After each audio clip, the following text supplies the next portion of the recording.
atmosfera abrir um pouquinho. Vou fazer aqui um pouco de algumas imagens aqui.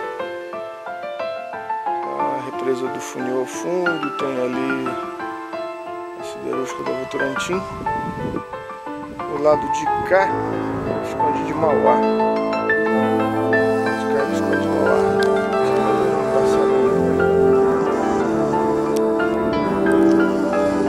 São essas as simplistas aí, tendo visto que o dia não está favorável. Mas é isso aí. Nós viemos com dois objetivos. Fazer rádio, nossa escaladinha. Olhar um pouco de cima para baixo. Se conectar com a natureza.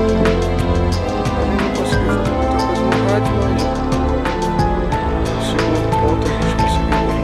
É muito bonito o lugar. As paisagens são maravilhosas, vale a pena. É isso aí, meu irmão. Revigorado aí para o final de semana.